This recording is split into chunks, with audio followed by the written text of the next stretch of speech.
Bonjour, aujourd'hui nous allons traiter le thème suivant, à savoir un malaxeur à train valseur. Nous allons donc étudier le fonctionnement de ce malaxeur en essayant d'identifier d'abord l'entrée et la sortie, puis à identifier le chemin par lequel la puissance d'entrée sera transmise vers l'arbre de sortie. Et essayer d'identifier la nature des différents mouvements de l'ensemble des pièces qui contribuent à la transmission de cette puissance. Nous pouvons remarquer l'arbre numéro 1 qui n'est plus ni moins le bout d'arbre d'un moteur M au bout duquel a été montée une poulie multigorge. Donc cette poulie à 4 gorges permet de transmettre la puissance du moteur électrique par l'intermédiaire d'un ensemble de courroies vers la poulie réceptrice, elle aussi multigorge.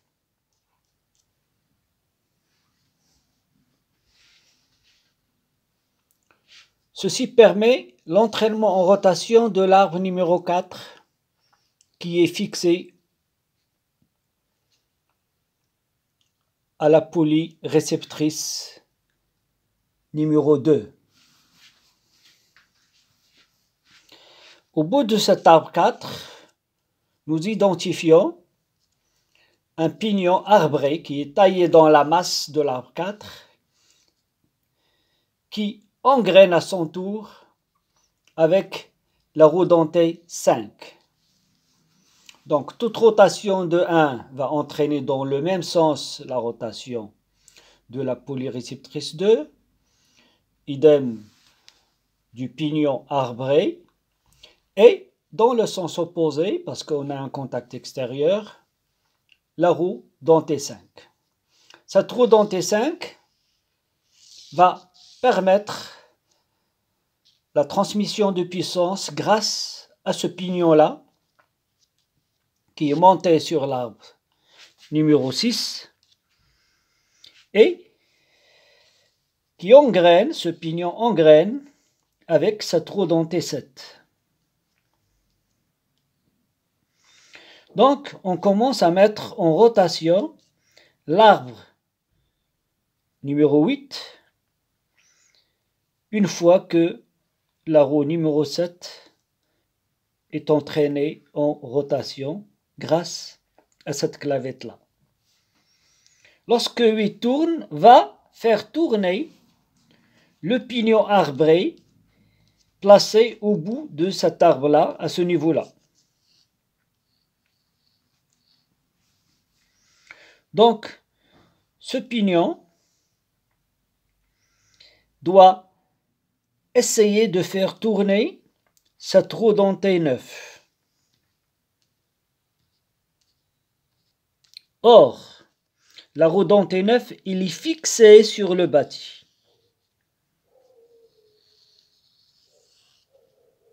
Ne pouvons pas tourner cette roue 9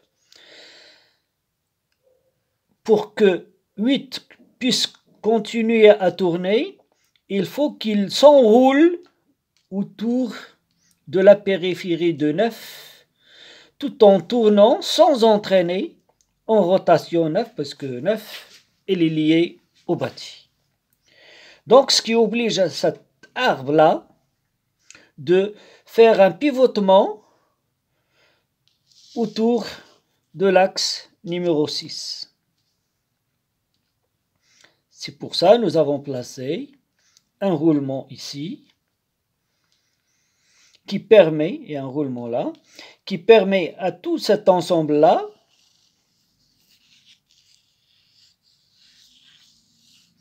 de tourner autour de 6.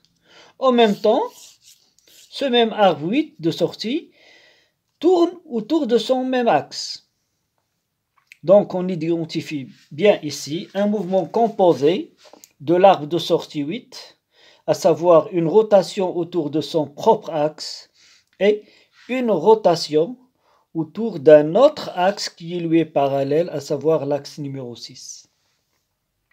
Ceci permet justement à un bras qui est fixé à ce niveau-là de pouvoir malaxer et mélanger les différentes substances d'un produit afin d'assurer leur homogénéité. Donc nous identifions ici qu'il y a d'abord une première transmission par lien flexible système polycourroie multigorge. Donc la transmission s'est faite par adhérence. Et puis partout, une transmission qui se fait par obstacle. D'abord entre ces deux roues-là, puis entre ces deux-là, et puis la rotation complète de 1, non seulement autour de son propre axe, mais aussi autour de l'axe 6.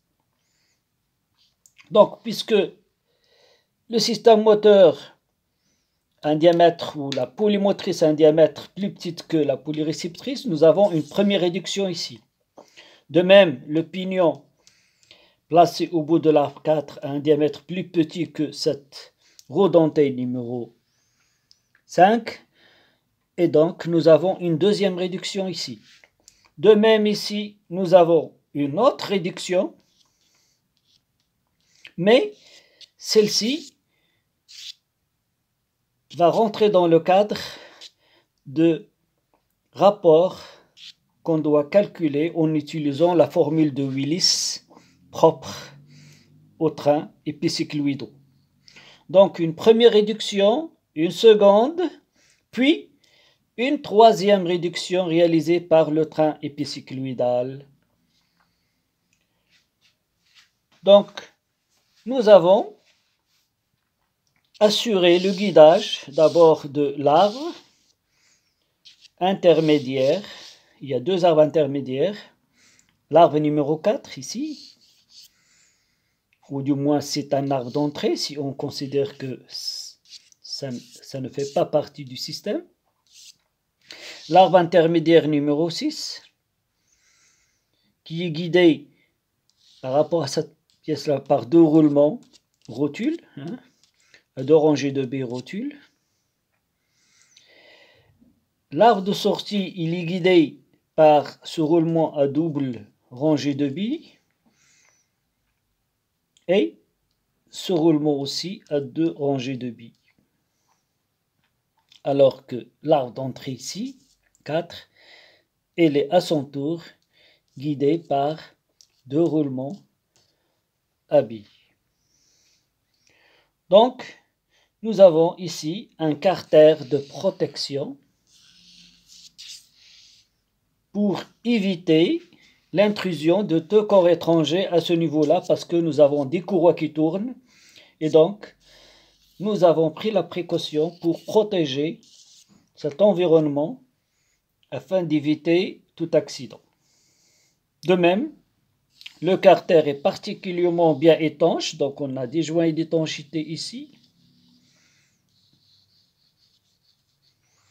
Comme nous avons des joints d'étanchéité ici au niveau de la sortie, pour éviter les fuites, que ce soit de la graisse ou de l'huile à ce niveau-là.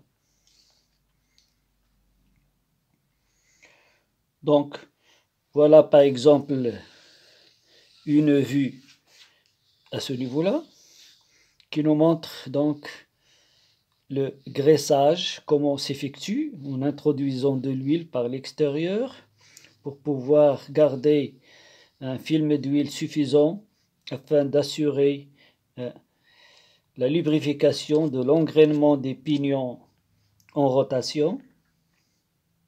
Mais en même temps, nous avons pris la précaution ou les précautions nécessaires pour garantir l'étanchéité du système complet.